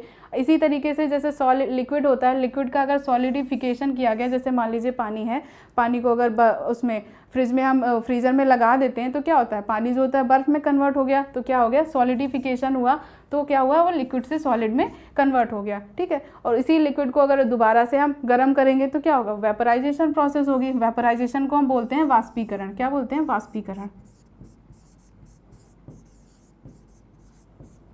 ठीक है। ये क्या हो गया, वाष्पीकरण। वाष्पीकरण में क्या होता है, लिक्विड से सीधा जो प्रोसेस होती है वो किस में बदल जाती है, गैसियस फॉर्म में कन्वर्ट हो जाती है, ठीक है। अब अगला है effect of pressure on gases. हाँ, ये याद रखिएगा कि जो गैसेस होती हैं, सॉलिड का जो कैरेक्टर्स बताए थे उसमें बताया था कि जो सॉलिड होते हैं वो लीस्ट कंप्रेसिबल होते हैं, उनको कंप्रेस नहीं किया जा सकता। और जो लिक्विड होती हैं वो भी सॉलिड के कंपेयर में थोड़ा ज़्यादा कंप्रेसिबल होती हैं, उनको कंप्रेस किया जा सकता है। लेकिन जो गैसेस होती हैं, गैसेस को हम हाईली स्टेज पर कंप्रेस कर सकते हैं। जैसे इस प्रकार से, ये क्या है, ये गैस है। गैस मान लीजिए जैसे इतने पोर्शन में गैस भर रखी है, जैसे मान लीजिए इतने पोर्शन में ये गैस यहाँ पर भर रखी है, ठीक है। और ये क्या होता है, ऊपर पिस्टन से इसमें प्रेशर डाला जा रहा है। प्रेशर डालने से अब ये देखिए इसके मॉलिक्यूल्स काफ़ी दूर दूर हो रखे हैं, काफ़ी दूर दूर हो रखे हैं। लेकिन जब इनके ऊपर प्रेशर डाला जाता है तो इनके जो मॉलिक्यूल्स होते हैं वो पास पास आ जाते हैं। जैसे ये इतने दूर दूर हैं, इनके ऊपर अगर ये प्रेशर डाला गया तो प्रेशर डालने से क्या होगा, ये जो मॉलिक्यूल्स होंगे वो कहाँ तक आ जाएंगे, यहाँ तक आ जाएंगे, नीचे तक आ जाएंगे। जैसे पहले इनके मॉलिक्यूल्स ऐसे ऐसे मूव कर रहे थे और जब इनके ऊपर प्रेशर डाला गया तो ये मॉलिक्यूल्स क्या हो गए, जैसे ये जो मॉलिक्यूल्स यहाँ पर मूव कर रहे थे ये यहाँ पर आकर एडजस्ट हो गए। तो इस प्रकार से क्या होता है कि जब इनके ऊपर प्रेशर डाला जाता है तो ये जो मॉलिक्यूल्स होते हैं वो गैसियस फॉर्म से किस में कन्वर्ट हो जाते हैं, लिक्विड फॉर्म में कन्वर्ट हो जाते हैं, ठीक है। तो ये इसका एग्जाम्पल है एलपीजी। क्या है, एलपीजी। ये एलपीजी, ये जो गैस सिलेंडर जो हम होम में मतलब डोमेस्टिक यूज़ में जिस सिलेंडर का यूज़ करते हैं उसका नाम क्या होता है, एलपीजी गैस सिलेंडर। एलपीजी जो सिलेंडर होता है उसमें जो गैस भरी होती है वो लिक्विड फॉर्म में भरी होती है। लेकिन जब रेगुलेटर से वो गैस ऊपर आती है जिसका यूज़ हम बर्नर में करते हैं तो वो जो होती है तब वो गैसियस फॉर्म में कन्वर्ट हो जाती है, ठीक है। तो ये जो लिक्विड सिलेंडर है इसमें जो गैस होती है वो कैसी होती है, लिक्विड फॉर्म में भरी होती है। इसका एग्जाम्पल एक और है लाइटर। जो लाइटर होता है छोटा सा होता है, उसके अंदर देखा आपने एक लिक्विड भरा होता है, लेकिन जैसे उस लाइटर को हम दबाते हैं तो दबाने से क्या होता है, वहाँ से फ्लेम निकलता है, आग निकलती है। कैसे निकलती है, वहाँ पर गैस उत्पन्न हो जाती है जो कैसी होती है, इन्फ्लेमेबल होती है, मतलब ज्वलनशील गैस होती है जिसकी वजह से वो आग निकलने लगती है, ठीक है। तो वो जो गैस होती है वो भी कैसी होती है, हाईली कंप्रेसिबल होती है। वो भी गैसियस मॉलिक्यूल्स ही होते हैं जिनको दाब करके कंप्रेस करके लिक्विड में कन्वर्ट किया जाता है। और जब वो लिक्विड में कन्वर्ट हो जाते हैं तब उनको क्या किया जाता है, किसी कंटेनर में या किसी बर्तन में भर दिया जाता है, जिस प्रकार से इस सिलेंडर में इस गैस को भरा गया है, ठीक है। और ये solid carbon dioxide is known as dry ice. एक बात याद रखिएगा, कार्बन डाइऑक्साइड जो गैस होती है इसको जब सॉलिड में कन्वर्ट किया जाता है तो इसको ड्राई आइस बोलते हैं। क्या बोलते हैं, ड्राई आइस बोलते हैं। याद रखिएगा, काफ़ी बार एग्जाम में पूछा गया है। जैसे जो ह्यूमन ऑर्गन ट्रांसप्लांट होते हैं, जो मतलब अंगों का प्रत्यारोपण किया जाता है, जैसे हार्ट का हो गया, किडनी का हो गया, लिवर का हो गया, तो इनका जो प्रत्यारोपण किया जाता है एक इंसान से निकालकर दूसरे मतलब उसमें पेशेंट में उनको ट्रांसफ़र किया जाता है, प्रत्यारोपित किया जाता है, तो उन ऑर्गन्स को इस ड्राई आइस में ही रखा जाता है। ये याद रखिएगा। क्यों, क्योंकि ये जो ड्राई आइस होती है बहुत ठंडी होती है। अगर हम इसमें अपना हाथ डाल दें तो हमारे हाथ तक जल जाते हैं, इतनी ठंडी होती है। इसी वजह से जो ऑर्गन्स होते हैं उसको किस में रखा गया है, ड्राई आइस में रखा गया है, ठीक है। तो ये जो effect of pressure on gases ये समझ में आ गया होगा। एक बार फिर से देख लेते हैं कि जो ये गैसेज होती हैं इनके जो मॉलिक्यूल्स होते हैं दूर दूर रहते हैं, और दूर दूर रहने से क्या होता है, इनमें जब भी हम प्रेशर डालते हैं तो ये लिक्विड में कन्वर्ट हो जाते हैं, ठीक है। आगे चलते हैं, इवापोरेशन। इवापोरेशन को हम हिंदी में क्या बोलते हैं, वाष्पीकरण। याद रखिएगा, क्या बोलते हैं, वाष्पीकरण।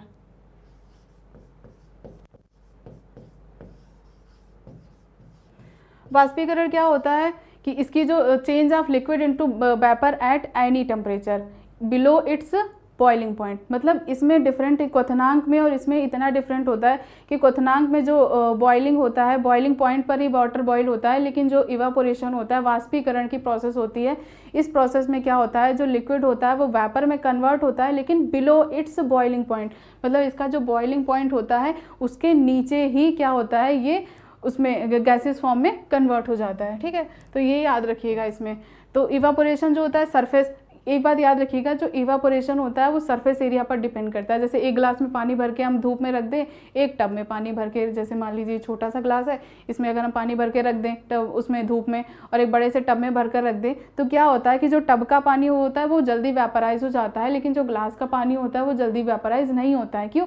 क्योंकि जो सरफेस एरिया है वो ग्लास का कम है और जो सरफेस एरिया टब का है वो क्या है, ज़्यादा है। तो पानी जो होता है वो ज़्यादा मात्रा में, मतलब ज़्यादा क्वांटिटी में क्या होगा, वो वेपराइज होगा। तो rate of vaporisation depend upon surface area, surface area पर डिपेंड करता है। सरफेस एरिया का मतलब पृष्ठ, जो पृष्ठ का एरिया होता है उसकी जो सतह होती है वो जितनी ज़्यादा फैली होगी, इवापोरेशन की प्रोसेस उतनी ज़्यादा होगी। दूसरा क्या है, टेम्परेचर। टेम्परेचर क्या होता है, जैसे ज़्यादा टेम्परेचर है, मतलब तापमान अगर ज़्यादा है तो वेपराइजेशन ज़्यादा होगा, ठीक है। और अगर टेम्परेचर कम है, जैसे मान लीजिए सर्दियों में कपड़े जल्दी नहीं सूखते हैं, क्यों? क्योंकि टेम्परेचर कम होता है, और गर्मियों में जल्दी सूख जाते हैं, क्यों? क्योंकि टेम्परेचर ज़्यादा होता है। अभी रेनी सीजन चल रहा है तो वो एटमॉस्फेयर में क्या है, ह्यूमिडिटी है, नमी है, और नमी होने की वजह से जो कपड़े होते हैं वो थोड़ा देर से सूखते हैं। ठीक है, तो ये क्लियर हो गया होगा कि जो इवेपोरेशन होता है वो सरफेस एरिया पर डिपेंड करता है और टेम्परेचर पर डिपेंड करता है। और थर्ड क्या है, ह्यूमिडिटी। ह्यूमिडिटी का मतलब होता है नमी, मतलब वातावरण में जितनी ज़्यादा नमी होगी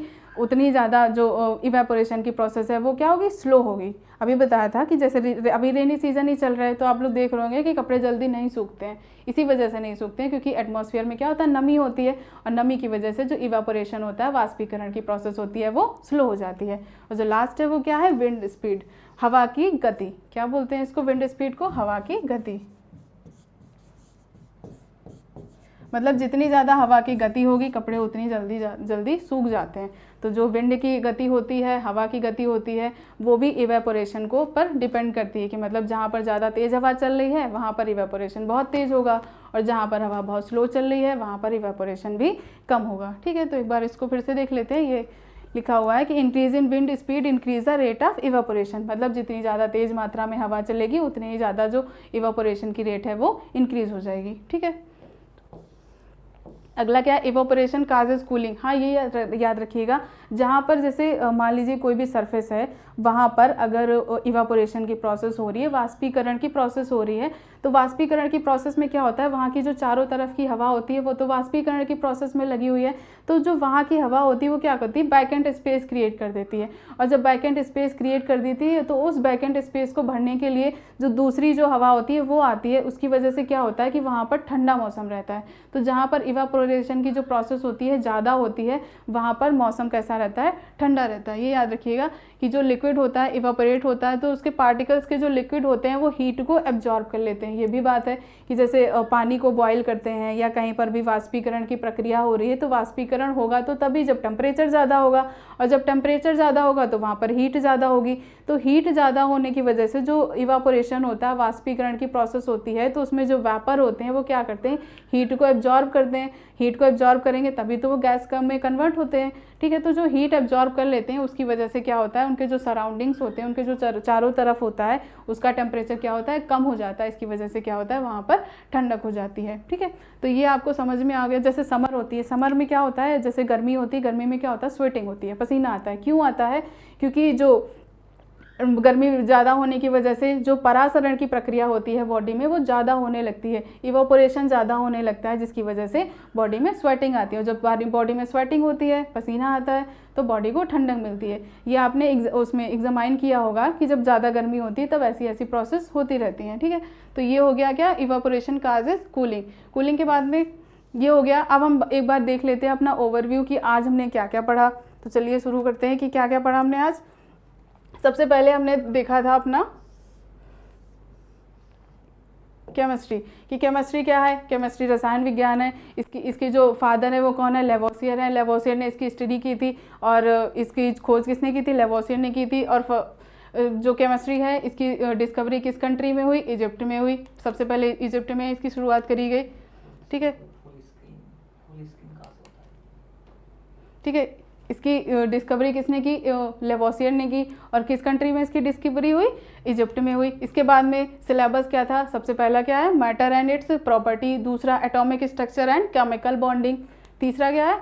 केमिकल रिएक्शंस। चौथा क्लासिफिकेशन ऑफ एलिमेंट्स। पांचवा एसिड एंड बेस, इसमें क्या है? अम्ल और क्षार। उसके बाद में metal and alloy, some important elements and compounds, carbon and its compound. ये याद रखिएगा, कार्बन एंड इट्स कंपाउंड जो चैप्टर है ये काफ़ी इंपॉर्टेंट है।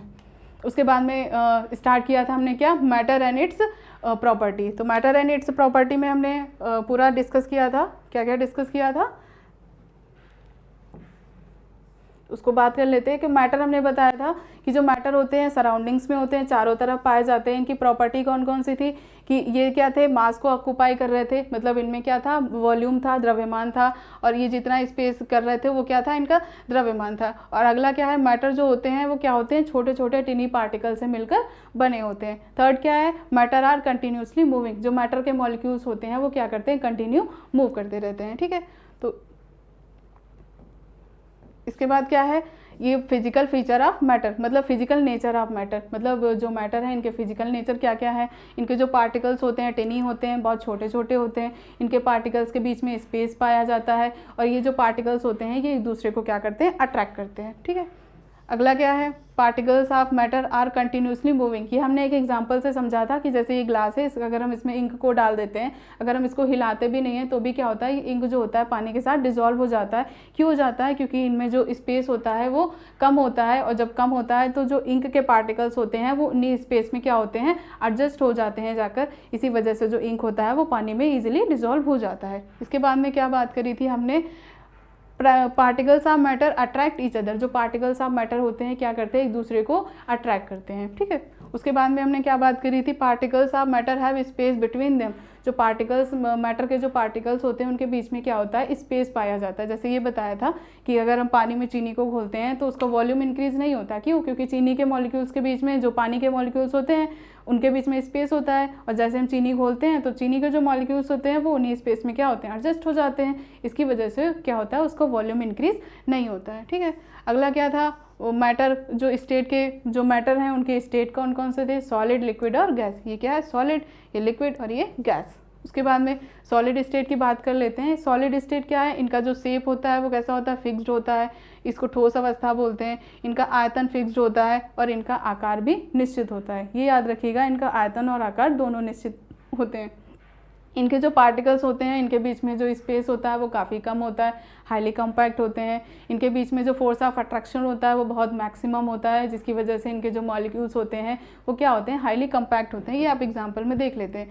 The moment of particle is minimum. और जब देखिए इनमें जब हाईली कॉम्पैक्ट है, इनके बीच में स्पेस ही नहीं है, तो इनके क्या जो मॉलिक्यूल्स होते हैं उनके बीच में क्या कहीं कोई मूवमेंट होगा?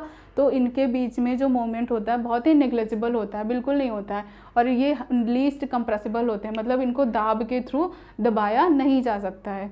और अगला क्या है? जो इनका रेट ऑफ डिफ्यूजन होता है वो लीस्ट होता है। रेट ऑफ डिफ्यूजन का मतलब होता है परासरण।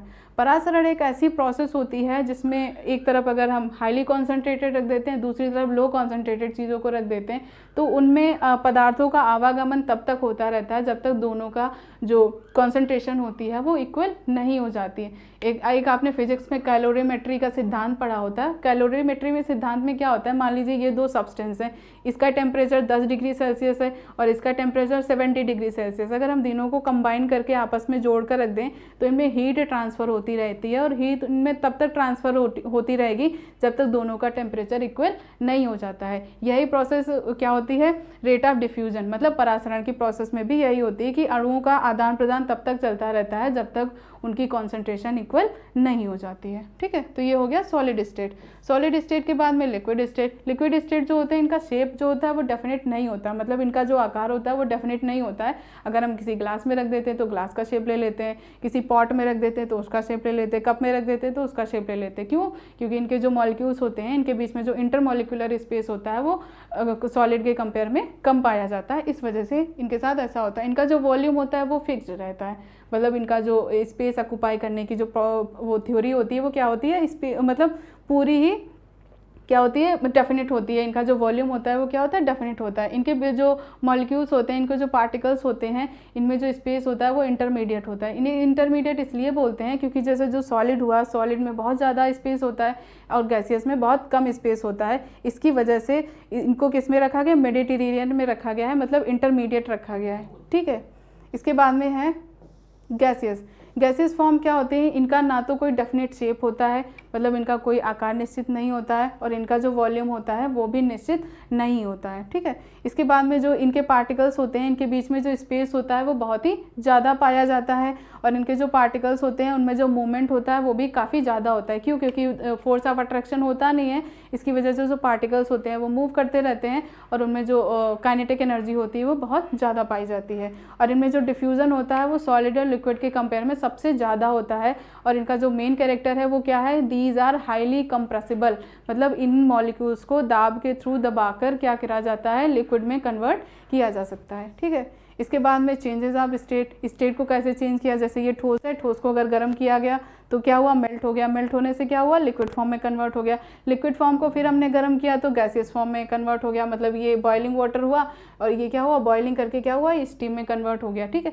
तो क्या होता है कि अगर हम किसी भी पदार्थ को या किसी भी मैटर को अगर हम हीट करते हैं तो हम उसकी स्टेट को चेंज कर सकते हैं। कैसे चेंज करेंगे, गतिज ऊर्जा इंक्रीज होगी, गतिज ऊर्जा इंक्रीज होने से उनके जो पार्टिकल्स होंगे वो हाईली मूव करेंगे, और हाईली मूव करने से क्या होता है कि उनकी जो स्टेट ऑफ मैटर होती है वो चेंज हो जाती है, सॉलिड लिक्विड में कन्वर्ट हो जाता है, और जो लिक्विड होता है वो गैस में कन्वर्ट हो जाता है। इसके बाद में मेल्टिंग, मेल्टिंग क्या है कि जब कोई भी सॉलिड होता है उसको अगर हम पिघलाते हैं, उसके मेल्टिंग पॉइंट पर रखते हैं, गलनांक, मेल्टिंग पॉइंट को हिंदी में गलनांक कहते हैं, गलनांक पर रखते हैं तो क्या होता है, वो लिक्विड में कन्वर्ट हो जाता है। लेटेंट हीट ऑफ फ्यूजन, इसे हम गलन की गुप्त ऊष्मा बोलते हैं। इसको एक बार फिर से समझ लेते हैं कि जैसे 1 लीटर, अगर कोई भी 1 लीटर होता है पदार्थ, उसको अगर हम गर्म करेंगे तो उसको गर्म करने पर जब तक वो लिक्विड में कन्वर्ट होगा, उसमें जितनी एनर्जी की रिक्वायरमेंट होगी, जितनी ऊर्जा की आवश्यकता होगी, उस ऊर्जा को हम क्या कहेंगे, गलन की गुप्त ऊष्मा। मतलब सॉलिड को लिक्विड में कन्वर्ट करने के लिए, 1 किलो सॉलिड को लिक्विड में कन्वर्ट करने के लिए जितनी ऊष्मा की आवश्यकता होती है, उस ऊष्मा को हम क्या कहते हैं, गलन की गुप्त ऊष्मा कहते हैं। इसके बाद क्या है, बॉइलिंग वॉट। बॉइलिंग का मतलब इसको क्या कहते हैं, लेटेंट हीट ऑफ वेपराइजेशन। क्वथनांक, क्वथनांक में क्या होता है कि 1 लीटर लिक्विड को गैसियस फॉर्म में कन्वर्ट करने के लिए जितनी ऊष्मा की आवश्यकता होती है, जितनी एनर्जी की रिक्वायरमेंट होती है, उस एनर्जी को हम क्या कहते हैं, क्वथनांक कहते हैं। क्या कहते हैं, लेटेंट हीट ऑफ वेपराइजेशन, ठीक है। इसके बाद में क्या है, interaction of the 3 state of matter. इनको इंटर्न कन्वर्जन कैसे, मतलब आपस में हम इनके स्टेट को कैसे एक्सचेंज कर सकते हैं। जैसे सॉलिड है, सॉलिड को अगर हम फ्यूजन करेंगे तो क्या होगा, लिक्विड में कन्वर्ट हो जाएगा। इसके बाद में इसी लिक्विड को अगर हम सॉलिडिफिकेशन करेंगे, जैसे मान लीजिए फ्रीजर में रख दिया पानी को, तो क्या होता है, वो सॉलिड में कन्वर्ट हो जाएगा। कोई भी मेटल होती है, मेटल क्या होती है, पहले पिघलाई जाती है, पिघलाने के बाद फिर उसको ठंडा किया जाता है, फिर वो मेटल में कन्वर्ट हो जाती है। तो उस प्रोसेस को क्या कहते हैं, सॉलिडिफिकेशन कहते हैं। और यही लिक्विड होता है, इसको अगर हम वेपर में कन्वर्ट करेंगे तो ये गैस में कन्वर्ट हो जाएगी। अगर इसी गैस को हम कंडेंस करेंगे, कंडेंस का मतलब ठंडा करेंगे, ठंडा करने से क्या होगा, फिर ये उसमें लिक्विड में कन्वर्ट हो जाएगी। फिर इसी गैस को अगर हम सब्लिमेशन करेंगे तो क्या होगा, सॉलिड में कन्वर्ट हो जाएगा। सब्लिमेशन बताया था, क्या होता है, वो ऊर्ध्वपातन की प्रोसेस होती है, उसको क्या कहते हैं, सब्लिमेशन कहते हैं। अगर गैस को गर्म करेंगे तो सॉलिड में कन्वर्ट हो जाएगा, और सॉलिड को गर्म करेंगे तो सब्लिमेशन की प्रोसेस के जो सॉलिड होता है वो क्या होता है, गैस में कन्वर्ट हो जाएगा, ठीक है। इसके बाद में क्या है, effect of pressure on gases. जो गैसेज होती हैं हाईली कंप्रेसिबल होती हैं, इनके जो मॉलिक्यूल्स होते हैं बहुत ज़्यादा दूर दूर रहते हैं। इसकी वजह से क्या होता है, इनको दाब के थ्रू गैसियस से लिक्विड फॉर्म में कन्वर्ट कर लिया जाता है। इसका एग्जाम्पल क्या है, LPG। इसका एग्जाम्पल एक और है, उसका नाम है CNG। जो ऑटोज़ होते हैं, कुछ बसेज होती हैं, कुछ ऐसी कार होती हैं जो CNG का मतलब होता है compressed natural gas, compressed natural gas, ठीक है। तो ये क्या हो गई, CNG भी होती है, ये भी सिलेंडर में ही होती है, लेकिन ये डोमेस्टिक यूज़ में नहीं आती है, कमर्शियल यूज़ के लिए यूज़ की जाती है। तो इसके एग्जांपल आप लिख लेना, CNG और LPG। और जो लाइटर होता है वो भी होता है, लाइटर में भी जो गैस होती है वो लिक्विड फॉर्म में भरी होती है, ठीक है। कैसे होता है, दूर दूर होते हैं, इनको पिस्टन से दबाते हैं तो इनके जो मॉलिक्यूल्स होते हैं पास पास आ जाते हैं। पास पास आने से क्या होता है, उनकी गतिज ऊर्जा कम होती है, और जब गतिज ऊर्जा कम होती है तो क्या होता है, उनका जो स्टेट होता है वो गैसियस से लिक्विड में कन्वर्ट हो जाता है। उसके बाद में अगला है इवापोरेशन। इवापोरेशन को हम क्या बोलते हैं? वाष्पीकरण। वाष्पीकरण की प्रोसेस में क्या होता है कि जो लिक्विड होता है वो क्या होता है? गैसियस फॉर्म में कन्वर्ट होता है। लेकिन कब कन्वर्ट होता है? जब वो मेल्टिंग पॉइंट के नीचे होता है, मतलब उसका जो बॉइलिंग पॉइंट होता है वो नीचे होता है, काफ़ी डाउन होता है। उसी अवस्था में अगर वो गैसेस फॉर्म में कन्वर्ट हो जाता है तो उस प्रोसेस को हम क्या कहेंगे? इवापोरेशन कहेंगे, वाष्पीकरण कहेंगे। ठीक है, और ये किस किस पर डिपेंड करता है? किस किस पर? सरफेस एरिया पर। सरफेस एरिया मतलब जिसका सरफेस एरिया कम है वहाँ पर इवापोरेशन की प्रोसेस कम होगी, जहाँ पर सरफेस एरिया ज़्यादा है वहाँ पर इवापोरेशन की प्रोसेस ज़्यादा होगी। दूसरा क्या है? टेम्परेचर। ज़्यादा टेम्परेचर होने पर ज़्यादा इवापोरेशन होगा, कम टेम्परेचर होने पर कम इवापोरेशन होगा। उसके बाद में थर्ड क्या है? ह्यूमिडिटी। नमी अगर ज़्यादा है तो वाष्पीकरण की प्रोसेस कम होगी, और नमी अगर कम है तो वाष्पीकरण की प्रोसेस ज़्यादा होगी। उसके बाद में क्या है? विंड स्पीड, हवा की गति। हवा की गति जितनी ज़्यादा होगी तो वाष्पीकरण की प्रोसेस क्या होगी? उतनी ही ज़्यादा होगी। तो आई होप ये केमिस्ट्री का जो हमारा ये लेक्चर हुआ है ये आपको समझ में आ गया होगा। तो हमारा जो केमिस्ट्री का सेकेंड लेक्चर होगा उसमें हम किसको पढ़ेंगे? उसमें हम पढ़ेंगे एटॉमिक स्ट्रक्चर। एटॉमिक स्ट्रक्चर मतलब जो उनका आणविक संरचना होती है उसके बारे में पढ़ेंगे। ठीक है, तो ये आप आई होप आप सबको आज समझ में आ गया होगा। अगर ये वीडियो आपको अच्छा लगा हो तो लाइक कर देना, सब्सक्राइब कर देना और आगे फॉरवर्ड कर देना, और इसको सब्सक्राइब कर लेना, जिससे कोई भी नया वीडियो आता है तो क्या होगा कि आपको लिंक जो है वो डिस्क्रिप्शन बॉक्स में दे रखी है, वो आप वहाँ पर जाकर उसको देख सकते हैं, और आपको इससे क्या होता है, नया वीडियो आएगा तो उसका नोटिफिकेशन आसानी से मिल जाएगा। तो ये याद रखिएगा कि सब्सक्राइब कर लीजिएगा हमारे चैनल को। आज के लिए आज इतना ही रखते हैं। Thank you.